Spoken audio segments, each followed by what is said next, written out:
What's up? I'm Noelle at Noelle's Notions, and this is Fame by the Flame with Rossy. Hi, babes.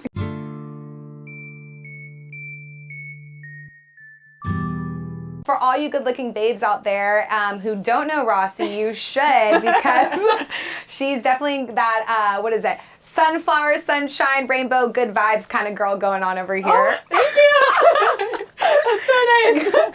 And that does summarize all the emojis she uses on her Instagram, right? Yes, I do. Everyone's always like, I know you butterfly emoji. And I'm like, you know what? Hey, I'll take it. Good Yeah, vibes. that's good. It's good. Peace and love, right? Yeah. And that definitely goes through in your music. I know that a lot of the stuff you play gets bodies moving and rubbing together actually a little bit, right? Yeah, I mean, yes, that's the goal, right? Is to have everyone dancing. I definitely have transitioned into a little more like your funky, fun house music. I did not start out. I started out in dubstep, so I've completely like taken a different path. But well, morphed like a butterfly, right? Yeah, exactly. And it's really fun. I really love where my music is evolving and where it's going, and the connection I'm making with people on this like little journey. Yeah. Well, and speaking of connections, you just performed with Kuella and Audion. Yes, I did. Yes.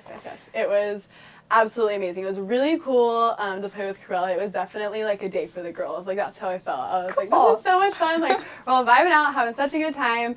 And then Audion was honestly absolutely amazing. It was just in a new venue, and they completely renovated all of their sound. And to be a part of that, I was actually the first female DJ to play in this venue. Oh, wow. And so that was really cool, a really cool experience to have. And I'm really thankful for it, and that they trusted me so much to go in and break in that venue. Well, shout out to these collaborations. I'm glad you guys linked up with Rossy over here. She definitely is a fine female and one of the cool girls who's actually in the DJ scene. Now, I'm always curious, and I always ask all the girls on my segment this, it's what is it like to be a female in a space that's predominantly male? You know, like not only how did you get in, but how are you staying there? Yes. That is a question that's pretty prevalent. Obviously, it's not easy being a female in the industry. I also personally, not my, like as a musician, as a DJ, like the number one question I would be loved to ask is, what's it like to be a musician in the industry? Well, what's it like to be a musician in the industry? Exactly. I mean, you go through the same struggles that everyone else goes through, but it's really rewarding and really amazing. I personally, like, my goal as a musician and as a person in the industry is I want to inspire anyone and everyone to be fulfilled in what they want to do, whether it's music, journalism, like hostess, whatever makes you happy. And I really am big on, like, no matter what you identify as, because I especially feel like in society today, so many things are coming about and people are like really trying to fulfill who they really are. So I'm like, if you're female, male, whatever you choose to identify as, like, be you, be brave, and like have that passion and that fire to do whatever you want, because that's amazing. That's like what you want to feel. Yeah. You know? Well, you definitely radiate love. For those of you who aren't in this room, not only is this flame hot, but she's hotter, and the vibes you're giving off are great. I love it. Thank you. That's you. You're the one bringing the flame. Oh my gosh, no. Well, I'm really excited to talk about your music and you as an artist in general. I really know that a lot of the fans out there don't know how you got started, and I'm curious to kind of crack open that chapter of the book of your life. So, want to tell us a little bit? Heck yeah. So I have been like into music for a really long time. I started in 6th grade is when my love for music began. I was totally in love with Nirvana. Shout out Nirvana, number one fan right here. I was in love with Nirvana and like Rancid, the Distillers, like total little punk head. I went to my mom and I was like, Mom, I want to learn how to play the guitar. And she was like, you're in the 6th grade, you're going through a phase. As any parent, right? Yeah. But she was honestly like, once I was like, no, I'm serious. She's like, okay, well, like, let's get you into lessons. Yeah. And so I started guitar lessons, and I've been playing the guitar since. And I honestly didn't get started until EDM until I was 17. Okay. But the whole like just evolving as I got older and like finding new genres and music expanding, that is how I came into that. It was when I moved out, was going to college, and I was like, wow, this is an amazing culture. There's some really awesome things going on here, and I can just see so much innovation and creation happening. I want to be a part of it. Yeah. And so I just started diving in. I went and I was just like, I don't know what I'm doing. I bought, I literally was like, I have no idea what I'm doing. I bought a controller. I bought the music software that you need. I mean, there's tons of them, but I particularly got Ableton and Logic. And I was like, YouTube tutorials, anyone I knew that could help me, and just went for it. Cool. Well, Yeah. I mean, I definitely think that you're a testament to the own word that you're putting out, which is basically like go for your dreams. You know, for those individuals that want to live to their true potential, you're definitely like a real life version of that. Started from Nirvana, right? From Nirvana all now. the way to stages in Chico, Reading, and now Reno Upcoming, right? Yes. You have a show in Reno Yes. at One Up, which is fabulous, by the way. That's my college hometown, so I'm excited for you to be performing there. I'm very excited, yes. So I'll be playing at One Up in Reno. It's on December 16th, and they totally made the night a house night. It's going to be some really rad house musician artists, and we're all going to get funky, we're going to get weird, so Yay! come vibe out. It's going to be so great. But I'm really excited. The people I've been working with are really cool, and I'm really excited to collaborate with them and make this event reach its like full potential. Awesome. Well, I definitely think they did a good thing about bringing you on to help them reach that peak of entertainment. Oh, thank you. And this is definitely your kind of comfort zone in the sense of you originally were doing dubstep, right? Yes. And then now you transferred into more of the house and funky scene. Do you want to Yes. kind of talk about a little bit of that transition?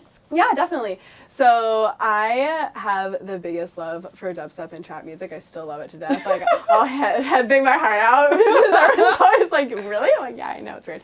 We have the hair for it. That's, So. I just started growing it out again. I was, Just for that, no, right? seriously. Everyone's always like, why? I'm like, because it's so much fun to like, yeah. you know?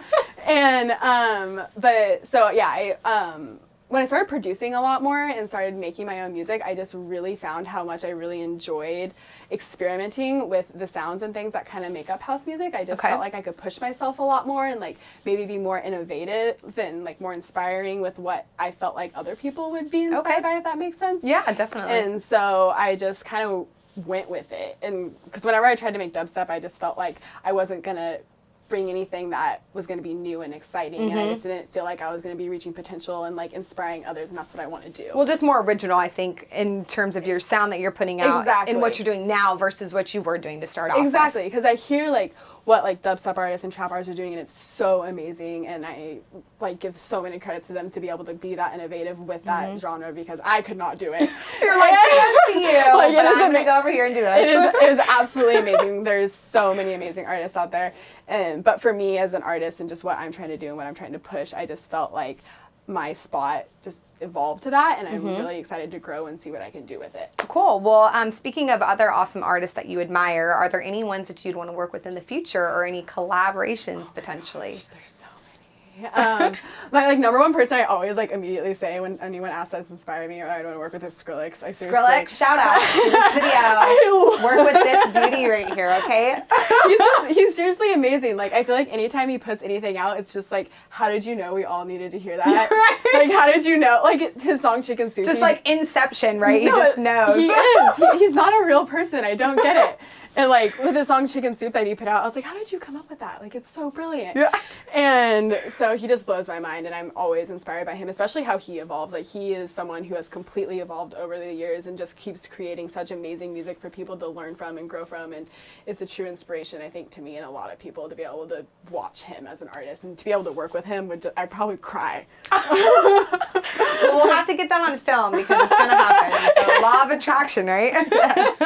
I hope so. Well, and as you said, your sound yourself has evolved and changed over time, and now you're putting out a lot of new stuff. You're doing new remixes. You have one coming out with a remix of Jaws, right? Yes. Okay. So tomorrow, it'll be a week exactly from tomorrow that I'll be putting it out. I'm really excited. It's Meant to Love You by Jaws. And it's really fun. It was a really fun remix to make. I took it and I like to think put a really fun twist on it. I hope everyone thinks so too. And people can find that on SoundCloud, right? Yes, on SoundCloud. And then I'll put it on like obviously Twitter, Facebook, all those things, the link so you could check it out too if whatever platform works best for whatever. Speaking of remixes that you make, I'm really curious, where do you find the inspiration from your remixes? I know that you're definitely a festival babe. Yes. So I was looking on your Instagram and I see that you've been to like Coachella, a ton of other music festivals. Is that kind of where you pull some of your inspiration from, or are you just there to, you know, have a good time and listen to great music? Definitely both. Like, I always go into festivals with just like an open heart for anything that's going to happen is what's going to happen. I love the people I go with are amazing. The music I'm going to hear is amazing. But every single time I leave Coachella, I'm like in a cave in my room, like, oh my God, I just heard all these amazing things. Like, what can I create? Like, all these people are brilliant. But a lot of times when I'm making a remix, it's like I just sit down and I kind of start working on something. I start playing with some sounds and it just evolves. Like, it's like a flower. It just like keeps growing.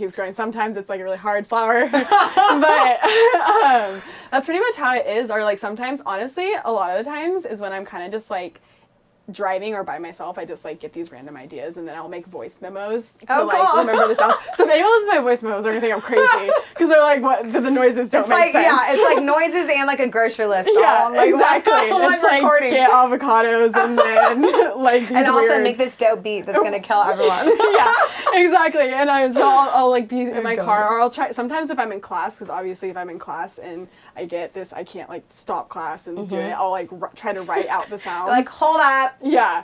Okay, we're good, go. Exactly. I'll try to like write the sound. That one doesn't work very well. I'll usually go back and like try to read the sounds I thought of and I'm like, okay, that makes no sense. Like, I don't know where I was going with that.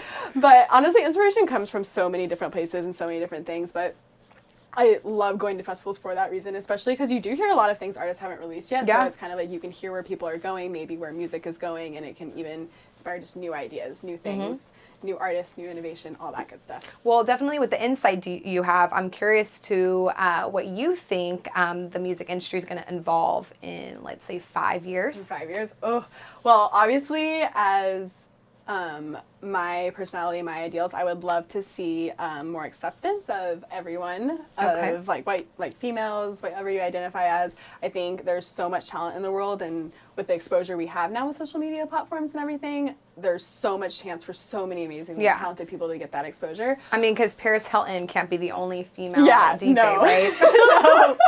Yes, hopefully there will be a lot more than Paris Hilton. But then also just in a general sense, like I think with technology growing and just people's ideas growing with that, like there's so many sounds we haven't heard yet and so many things are going to happen, especially with EDM. Like live instruments and live sets are becoming hugely incorporated. So yeah, well, and with your guitar, I was going to ask if you have any plans to maybe kind of blend those two things together. I would love to do that. I think with just me, that would be so hard. You're like doing over here trying to DJ and play the guitar. But if I ever like one woman band, right? Yes, exactly, one woman band. But if I ever like did a collab with someone or like did it back to back with someone, like that could completely be a thing that could happen. But I just think with everything, like I said, that's evolving with the live sets, there's so much opportunity of things that we haven't seen that are going to be done yet, especially with production. Like I think I've just started to tap into things with like Porter Robinson and like Odessa and Flume, like everything they're doing is so beautiful and so amazing, and I think it's really inspiring a new wave of like EDM performance that we're going to see that we haven't seen yet.